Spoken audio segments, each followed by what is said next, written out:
Robertson, and I am currently the Social Studies Coordinator for kindergarten through 12th grade, new position. Prior to this, I worked at College Park Middle School for 20 years, about 10 years teaching and about 10 years as assistant principal. So taking on a new role and excited to help everybody. And I'm Sloan Chinners, and I'm an Innovative Learning Coordinator. I work in the technology department, and I get to travel around to the schools and work with teachers with instructional technology and collaborate with academics and do all sorts of really fun stuff. So we are excited to bring this demonstration lesson to you today for the secondary group. If you happen to be elementary, that is in room 102. Before we get started, I do want to kind of explain a few little things. So even though this is a demonstration lesson, this is one lesson. So this is by no means the golden standard. This is not the only way that BDL can look in Berkeley County. There are many, many different ways that this can look based on your content area, your student needs, your technology makeup, all sorts of things. This is one example of an interactive direct instruction type of lesson that you might be able to use to get started. And as you're sitting in here today, you're going to be thinking, as you hear some ideas, oh, that's something that I can take right back and maybe put into place in my classroom, or maybe I've already done that. And then you may see other things or get other ideas and think, I might would tweak that a little before putting it into place in my classroom based on the specifications within my area. So that's really the goal of today, is to kind of get your wheels spinning and help you kind of be thinking about what BDL could look like in your setting. All right, so if you will, I know we have a few people still trying to get in the classroom. The code is written right here, so we're going to kind of keep moving to stick to our time. If you click on the classwork tab within Google Classroom, you're going to look for the lesson that says area and perimeter number 2, demo lesson in all caps. Once you're there, you'll click on the link to the Padlet and number 1. So you're looking for number 1 check-in activity, and it will take you to this Padlet. When you're there, this is just kind of a quick icebreaker using a tool called Padlet. Many of you may have used it in the past, just to get you thinking about what blended learning is and what it is not in Berkeley County. There is not a right answer and a wrong answer. This is just to kind of get your wheels spinning, and then we're going to kind of jump into Dr. Wolf's video where she tells us more so that we can kind of all be on the same page. So to add your ideas, you'll just click the plus button and start typing. We'll walk around and help you if you need help. It'll take about 2 minutes, really quick. I'm going to stop and grab. Do you need a device? I do. Yeah.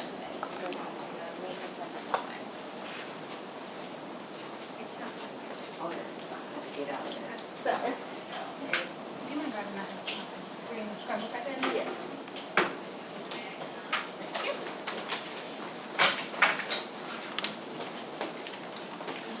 You can just log in with your credentials. You're welcome. We have another device. Just the class code again? It's ICFU26C. Oh, I'm sorry. All right, so we're going to give you about 30 more seconds to wrap up your warm-up, and we're going to jump in. Are you able to get logged into your session? Yeah, I can do it on my phone. Okay, some of the things go out. Okay, so does that charger fit up? You're welcome. All right, so as those of you who are wrapping up the warm-up keep typing, we're going to kind of go ahead and try to stick to our timing so that we have enough time to experience the lesson. So the next thing that we're going to move to is Dr. Wolf's video. So we are putting these demo lessons on all across the district today and yesterday. We're at 5 different locations. We have 3 different sessions, a special services, elementary, and a secondary demo lesson. So to really make sure that we're sharing a consistent message, she created a video so that we can all kind of hear it directly from her.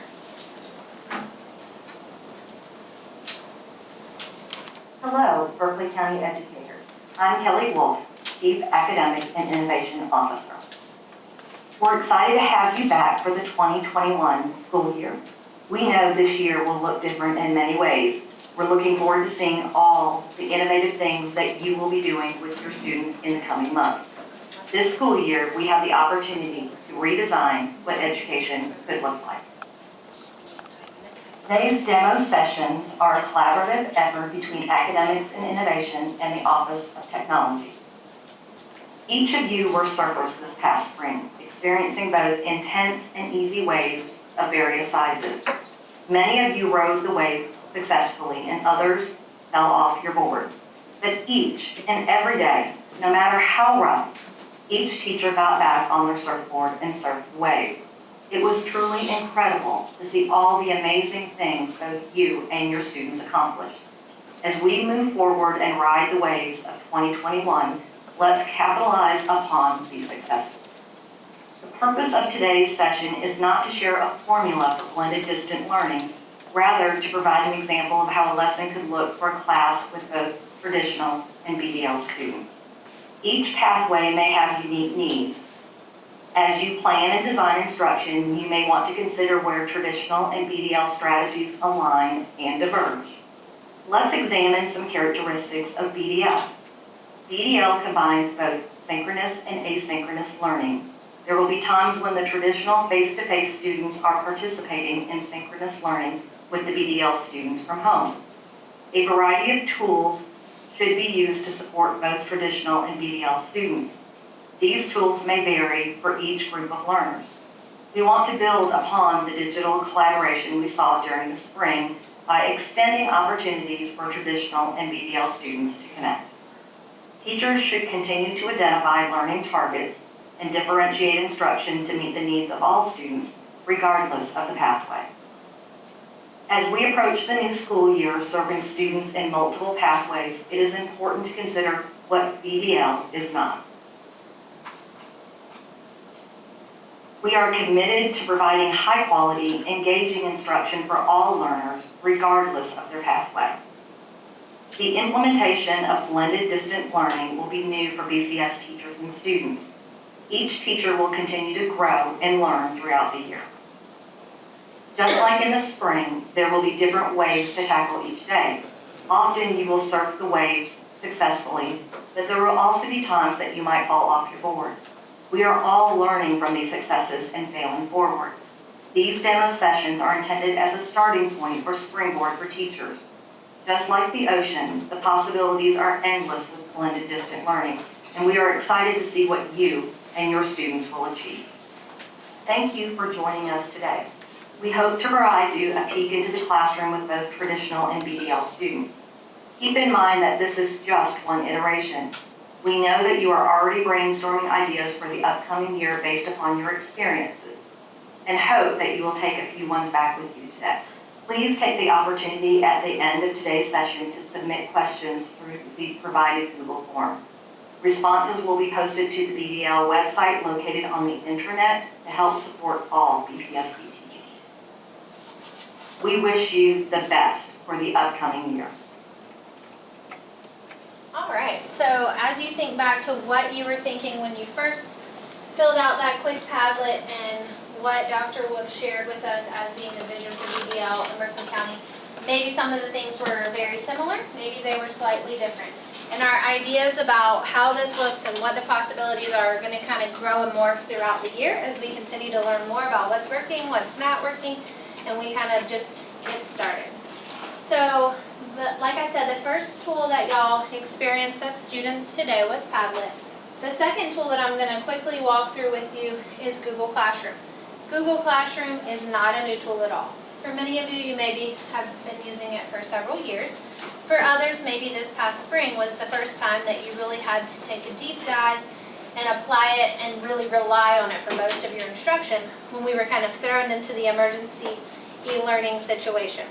So we have, of course, learned along the way some things that work better than other things through trial and error. So those are some of the things that we're going to talk about today, putting some structures and organization into place. So I'm going to start on the stream really quick, not going to spend a lot of time here. The stream is sort of like social media, where it's just a long list of kind of mumbledy-jumbledy. It's not really in any particular order, maybe chronological, but they can also get shuffled around.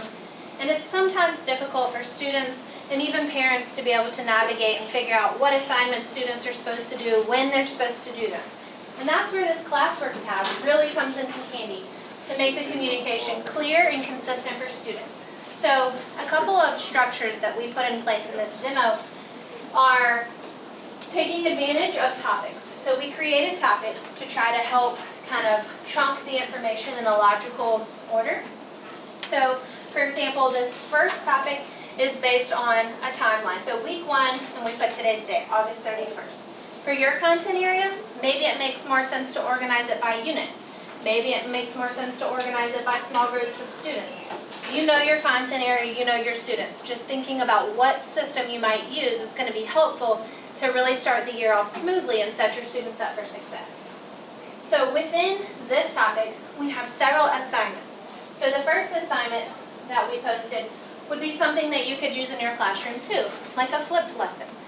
The demo lesson that you're going to experience with Kelly in a few moments is going to be a live interactive lesson. But that doesn't mean that that's all that BDL could look like. Maybe you take about 2 minutes to record a quick video about area and perimeter for your math class and have your students watch that direct instruction ahead of time, so then when they come to class, they're ready to really engage in the content at a deeper level. Or maybe you found a great video on YouTube so you don't even need to create the video yourself. So you could go ahead and have some prerequisites listed for your students within the topic.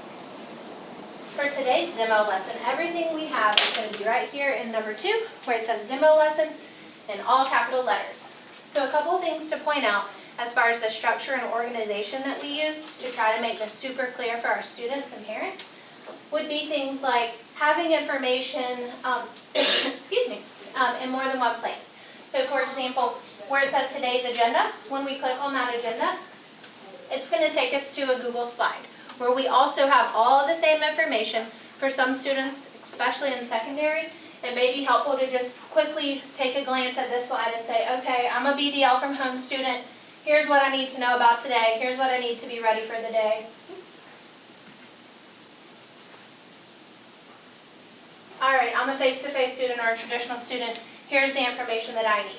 And then if you notice, all the activities for the agenda are posted right here under the blue section, and they're all hyperlinked to the specific websites and resources, just like they are within Google Classroom. So that's just 2 different ways that you could think about structuring your assignments and your directions for your students.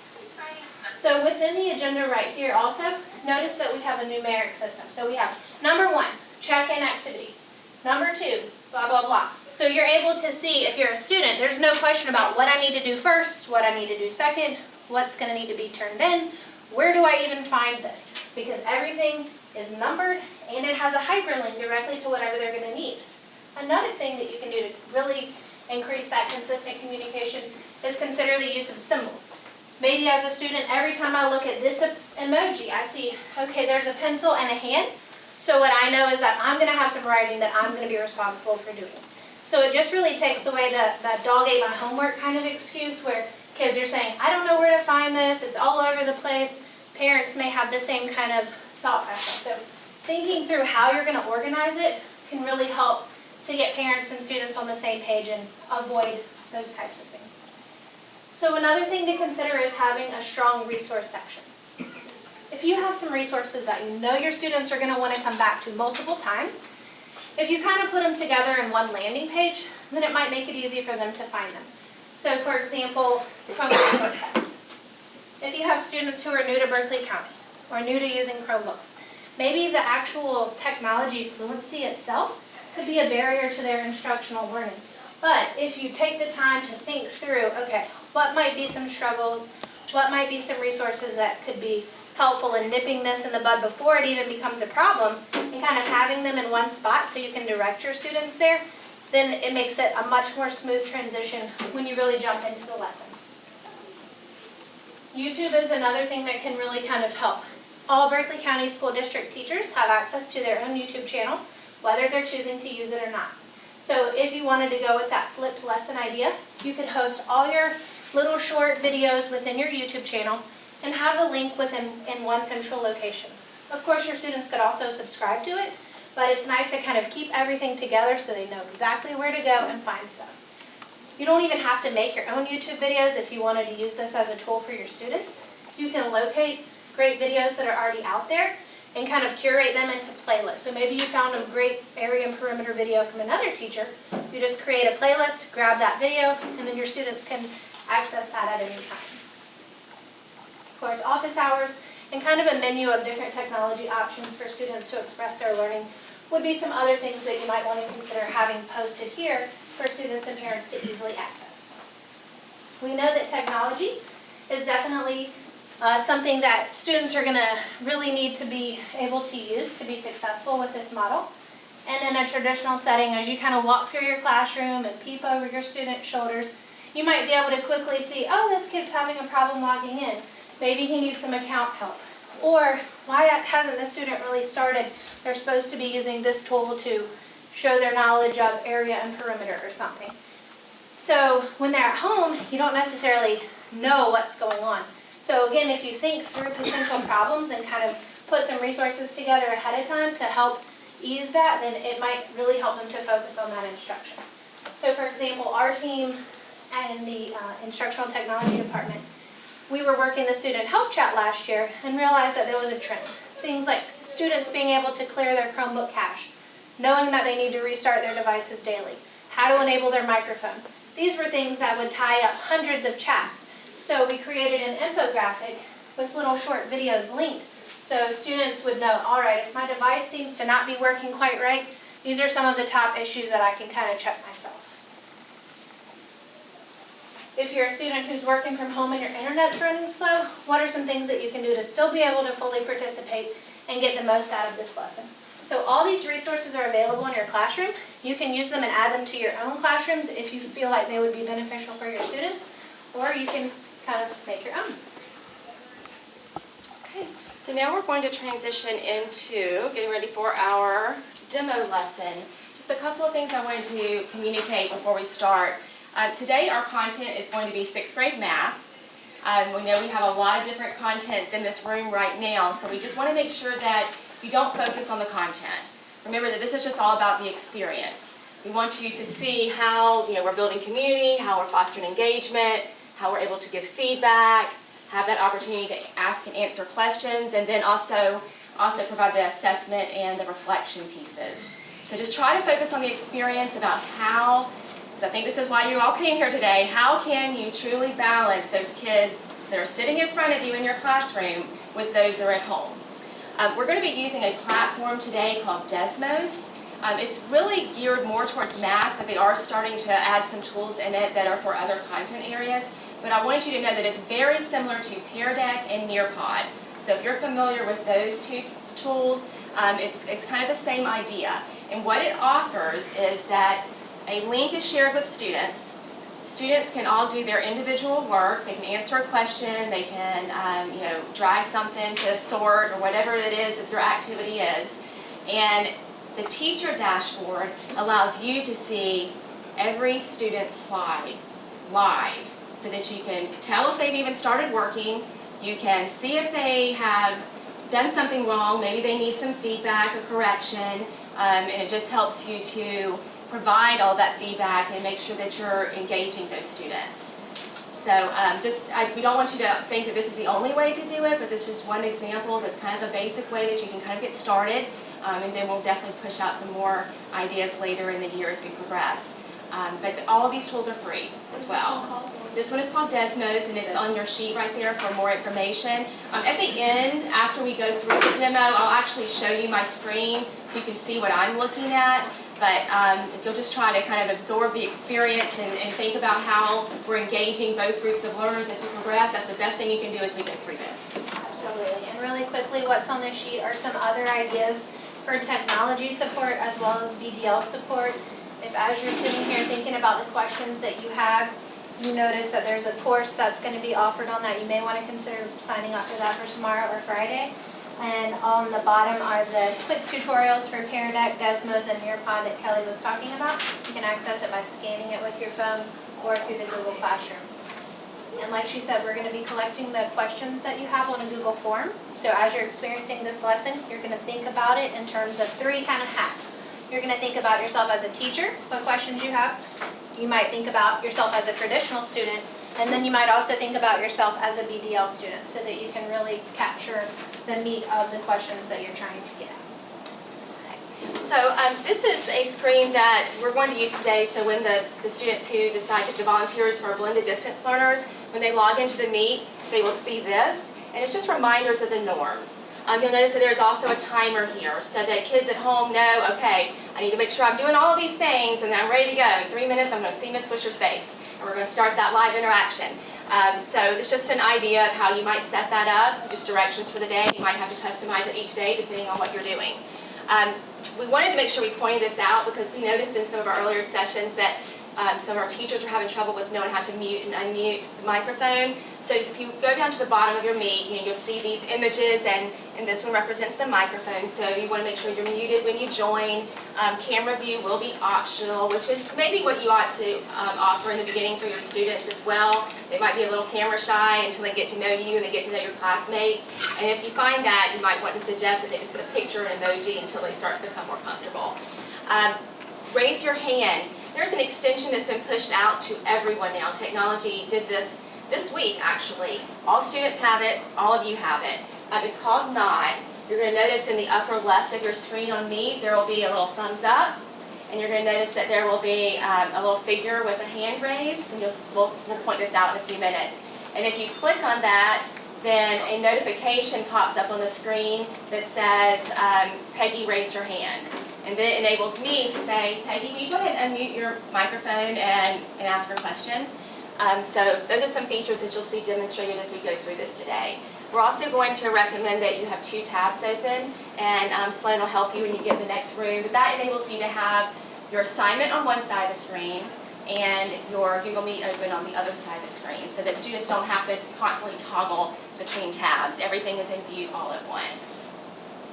All right, so we're ready for some volunteers. It's going to be a 3-minute transition, and while she's getting everybody set up over there, I'm going to explain some other things to you in here.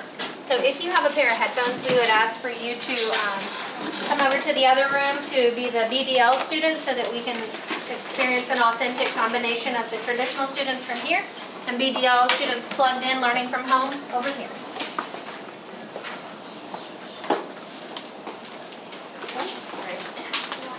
So just to explain a few things that you may have saw me doing kind of behind the scenes. With our setup, everything that is on this board is coming from this computer right here. And so I will be sharing my screen so that the kids that are at home are able to see what's on my screen. And then when we were playing the video, you may have noticed that I went over here and made sure that the speakers were on while the video was playing.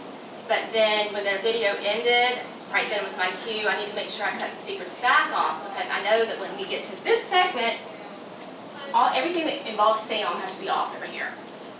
Because this device is serving solely as your camera, your microphone, your speaker. So we need 2 computers in the classroom. You can do it without, you can do it with one, we'll talk about that at the end. But that's what Chromebook, you can use a Chromebook here. It doesn't have to be a laptop. So what I'm going to do right now is go ahead and share this screen and set the timer. So I can hear that they are already joining. So I'm going to present now my entire screen.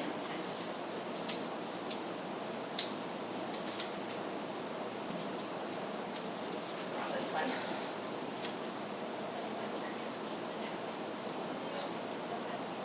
I have to be in present mode for that to work.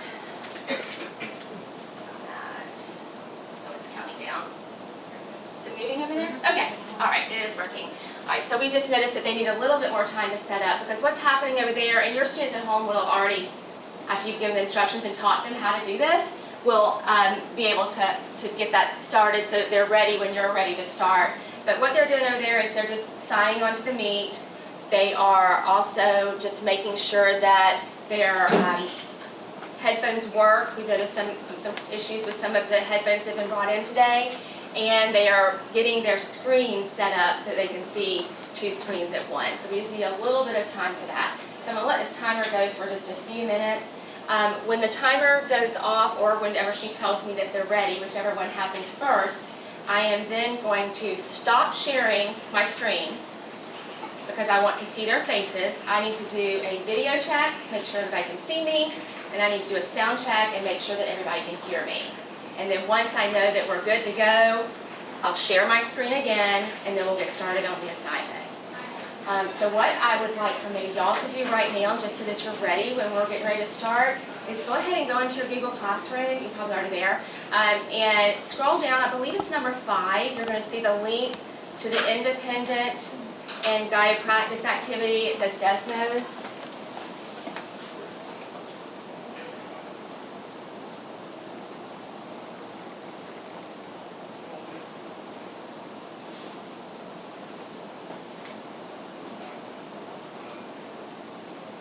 Where is that? When you went to your classwork, did you see it under the demo lesson? Number 5. One under the asterisk. What's the name again? It's number 5 in the list under the demos lesson. It's down a little ways. You know, just scroll. Use your bar on the side to scroll. Do we have to sign in then? Yes, sign in with Google. I'm not quite sure which one that is. Hey, how are you? Classwork. Yep. So then sign in with Google. So it's on classwork. Alright. Does anyone else need help? Okay. Alright, we're looking at about less than 30 seconds before we get started. Looks like we've got a good group going on over there. Alright.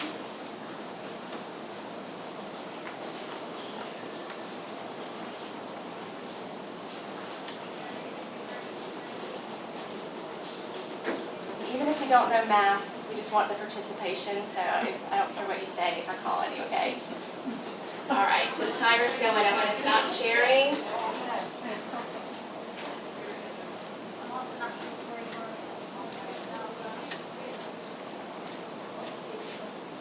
Okay.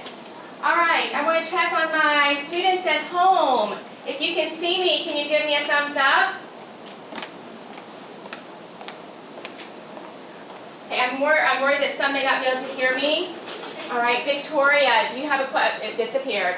All right, if you can hear me, will you give me a thumbs up? Okay. All right, I think we are ready to go. Those of you at home, if you're following instructions, you should have already clicked on the link so that you are at the Desmos activity. So if you haven't done that, make sure that you go ahead and click on that link so that you're ready to go with us today. Now, yesterday, end of class, those of you in my classroom right now, we watched a 3-minute video on area and perimeter because I wanted to make sure that you really understood the difference between the two. And those of you at home, those are your instructions when we finish the meet. So I hope that you also watch that video, or you can go back and you can watch it later. So I am going to call on somebody at home to answer my question right now. Rachel, if you don't mind unmuting your microphone, can you tell me the difference between area and perimeter? Let me share the screen. Perimeter is the outside, and area is the measurement of the inside. Excellent. Okay, so we're going to be doing an extension today where we think about the area of a triangle. But to get us started, just get us thinking about shapes in general, we're going to start with a little warm-up activity. But I want you to know that our goal today is that we're going to find the area of triangles by drawing rectangles. Well, I just want us to get us thinking, get us warmed up a little bit. So what you can do right now for me is take your little pen, you can click on that little button where there's the picture of the pencil, and circle the figure that doesn't belong.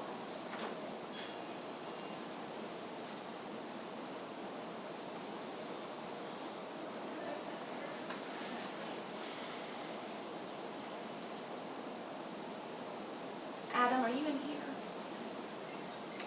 Just trying to figure out who's in.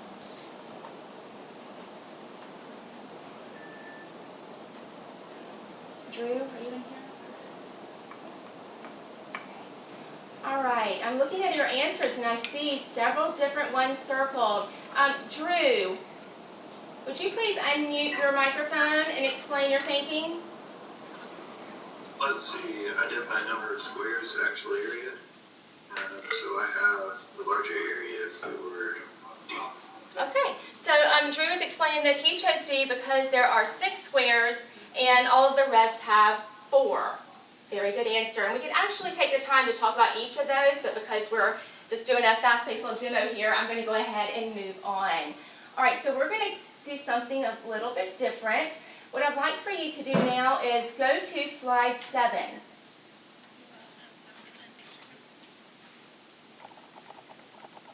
All right, so I just want you still thinking about shapes in general, squares, square units, and how they make up area. And you're going to look at this geoboard, and I want you to pull the vertices so that you make a rectangle with 6 square units. So all you have to do is grab any of these little red dots, and you can actually pull it. But I want you to go ahead and do that to make 6 square units.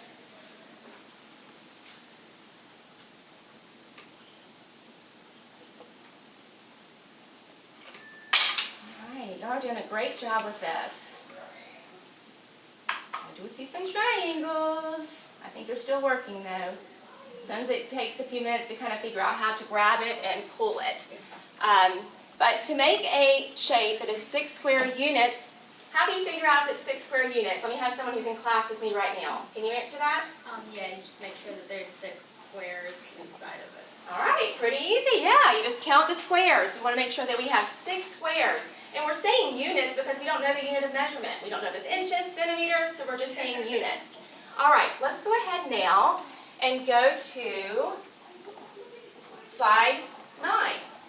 Now here's where we're getting into the actual triangle. So I want to see what you can do.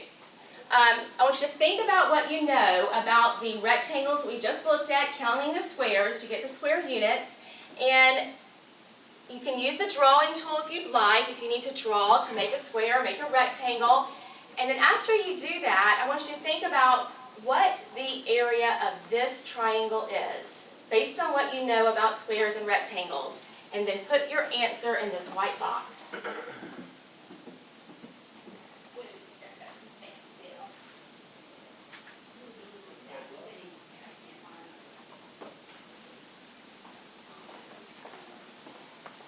Great job, Rachel. Okay, some of you may be giving me the area of the actual square. So look at your answer. You may need to adjust that. Okay, I'm seeing lots of right, yep, that was fixed. Good. I'm seeing lots of right answers here. All right, I'm getting ready to call on someone from home. Could I have a volunteer? Can you raise your hand if you would like to tell me how you figured out the area and what the area is that you determined?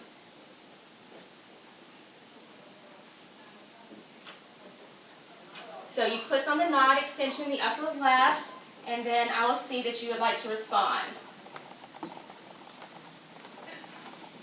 Okay, Rachel, go ahead and unmute your microphone. You want me to explain my answer? Yes, you can tell me how you figured it out and then what the answer is. I made the triangle into a square, counted that area, and divided by 2. Excellent. So you make the square, you count 1, 2, 3, 4. You can see that the triangle is half of the square, so half of 4 is 2. So 2 square units. If you didn't put square units, you would want to make sure that you add that to the end. All right. Now let's go ahead and go to slide 11. All right, so we're getting ready to try some on your own. We've done a few together, and now I want to see what you can do. There are several geoboards that you're going to look at with triangles, and you're going to be doing the same kind of thing that we just did, where you can draw, you can figure out the area of the square or the rectangle, and then determine what the area of the triangle is. So there's several that you're going to go through. I'm just going to click through right now just to kind of show you. There are several here.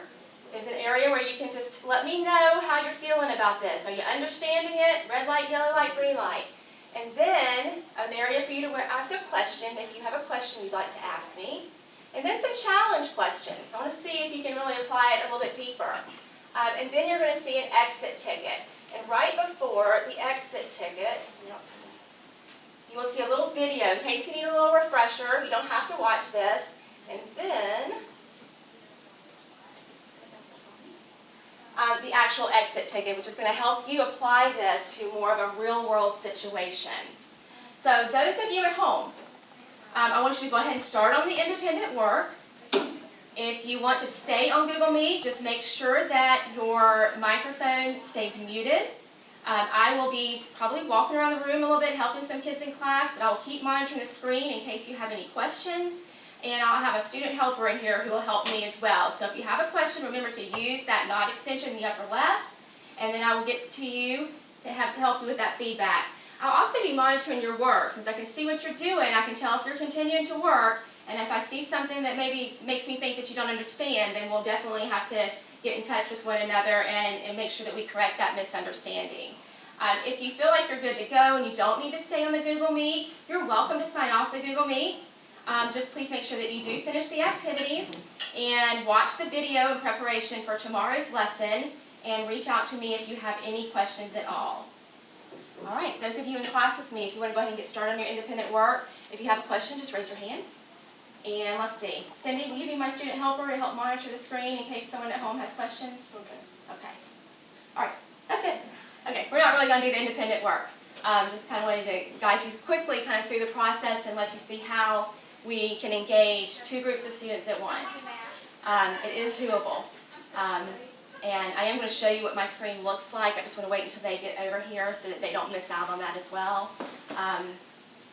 And the beauty of having this extension, the tab resize, letting you see two things at once, even the students using that, is very helpful. You're going to want to spend some time, though, with your kids at the beginning of the year, just really making sure they understand how to mute, how to move from the tabs, how to open up Google Classroom.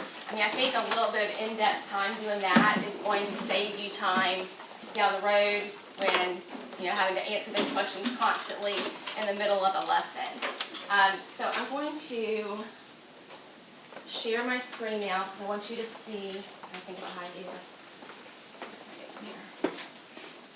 Just see what I was seeing. It's going to look a little bit different just because it's also going to show that part on the side. I'll put that here.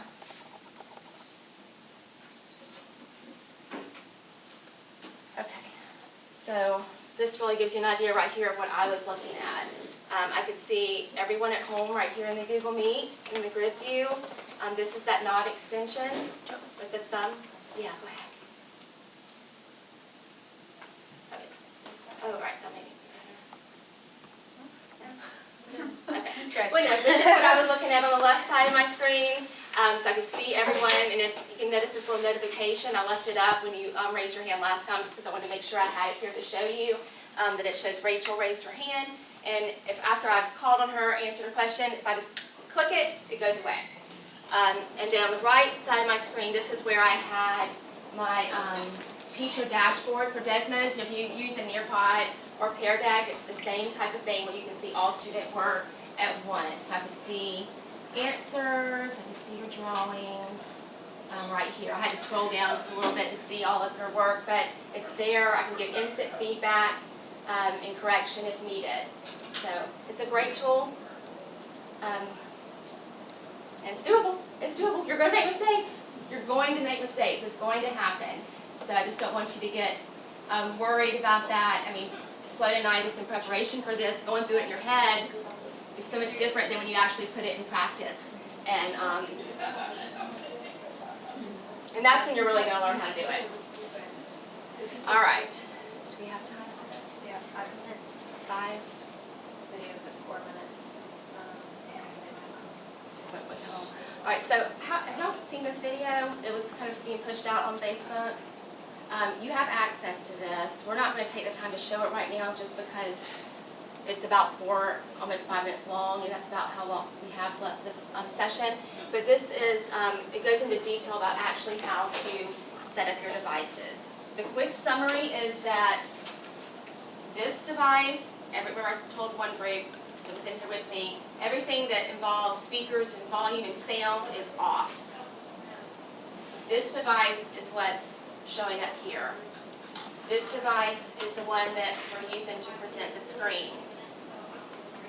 This is purely serving as a camera a microphone, a speaker, so I can hear the kids at home. That's it. I chose to put the teacher dashboard up here just because I knew that would help me be able to give that feedback during the lesson, but that wouldn't be required. But this goes into detail. I watched it like 5 times to make sure that I had it in my head. You will get it. It seems it's hard to wrap your head around it, but then it'll finally like click, and you're like, oh, okay, I got it. And you'll have to play around just a little bit with whatever devices you actually have in your building to kind of find the optimal setup. Even we moved this kind of around different spots to try to figure out where we would get the best view and that kind of stuff. We know that in some buildings, there are extra Chromebooks, so teachers can have their laptop that's docked in the docking station and a Chromebook, which is what Kelly's laptop is functioning as.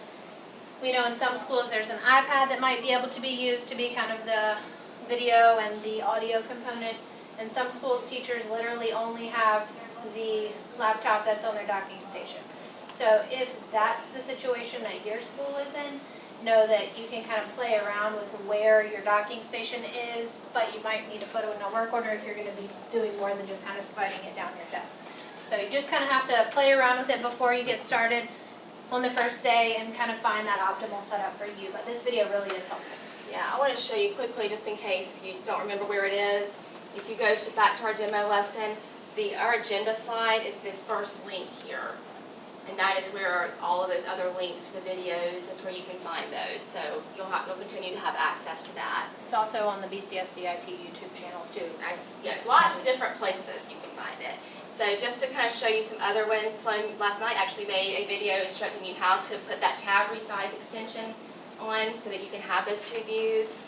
You'll also see a video, oops, I should have showed you that, a video that's more information about Google Meet. And then we wanted to point this out to you in case you have not seen it. There's actually a shortcut now. These are the long directions before a shortcut was made on the portal page. But you'll see it is the very first option under the shortcut menu. When you log into the portal, it says back to school, and then you'll see a page that looks like this. And if you click on the top one, this is a website that technology and the academic coordinators collaborated on over the summer, just full of resources. I think you'll find it very helpful because there are links, templates, just a lot of things you can go and immediately use. And in some of these areas, it actually specifies that you can go to a specific grade level, so you can get something that's very grade level specific. But just if you haven't looked at this, take some time to look over just all of the ideas that are here and the examples that may help you just figure out how you can get up and running, at least in the first few days for this school year. And lastly, we just want to make sure you know that we're all here to support you. We know it's not going to be easy. You just got to go into it knowing you're going to make mistakes, and that's okay. And we're all human, and you just have to do what you can to kind of get past those and lean on some of your support systems if you do have any questions or if there is something that's starting to be very frustrating. This is where we would like you to also, if you're on this slide, you can click on the yellow question mark or on Google Form. If you're still in Google Classroom, it is, I'm not going to touch this because I always mess it up when I do that, but it is number 8 in this list. It's number 8, I think it says questions you might want to ask. I'm trying to remember exactly what it says. But if you'll click on that link and just complete the Google form, try to put your most urgent questions first.